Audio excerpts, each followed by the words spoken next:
Alors, on peut essayer de faire une police super épaisse.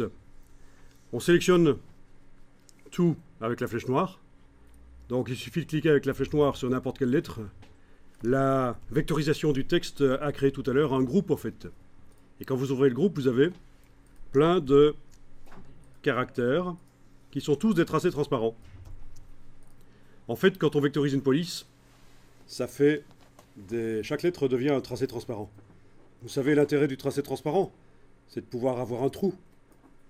Et pour la lettre K et R, ici, c'est en fait absolument inutile que ce soit un tracé transparent, mais il n'y a pas le choix, quand on vectorise une police, ça fait un tracé transparent.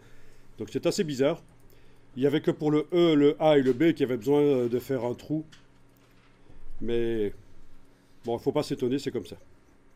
En tout cas, voilà. Avec la flèche noire, on clique sur n'importe quelle lettre, tout est sélectionné. Et on va épaissir en mettant un contour noir. Donc contour noir. Donc c'est ce qu'on appelle le faux gras. Le faux gras, c'est quelque chose, quand on a une police qui n'est pas assez épaisse,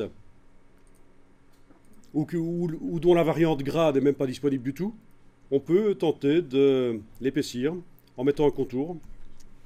Donc, contour noir sur ces lettres, et puis par la palette contour, menu fenêtre contour,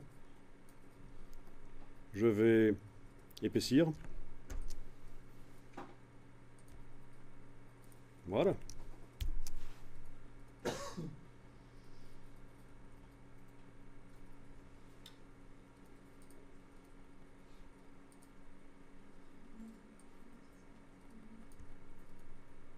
Donc ça peut être intéressant dans le cas de la réalisation de logos.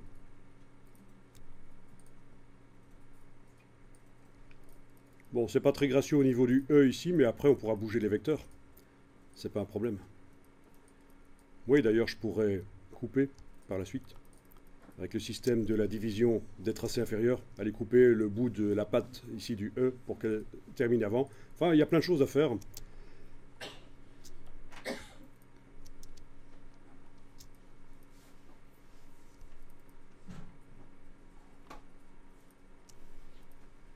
Ok. Bon. Ben après, on peut peut-être aller dans Objet décomposé.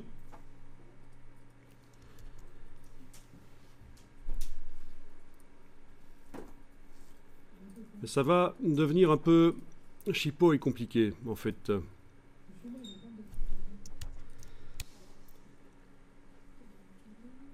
Pour fusionner le contour avec le fond, en fait. Objet décomposé. Oui, on peut essayer ça éventuellement. On peut faire objet décomposé et puis essayer de faire un Pathfinder réunion. Ben, ça a fonctionné.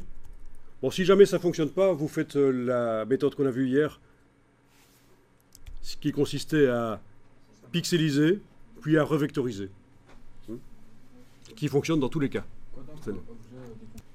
Donc finalement, on a fait objet décomposé, on a cliqué sur OK. Donc le contour est devenu une forme. Le contour est devenu une forme, c'est ça le but. Hein.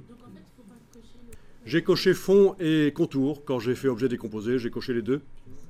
Et puis tout est sélectionné, il suffit de cliquer sur réunion dans le Pathfinder et ça m'a fait des lettres qui sont plus épaisses, qui sont redessinées plus épaisses comme on le voit. Il n'y a pas de problème. Donc si jamais ça ne fonctionne pas, parce qu'avec le Pathfinder il y a parfois des surprises, vous pixelisez, haute résolution, 300 pixels par pouce, et vous revectorisez et ça marche. C'est vraiment la super astuce. Il y a vraiment une super astuce à connaître dans Illustrator qui va vous sauver la vie souvent. C'est cette astuce de pixeliser les objets et de les revectoriser.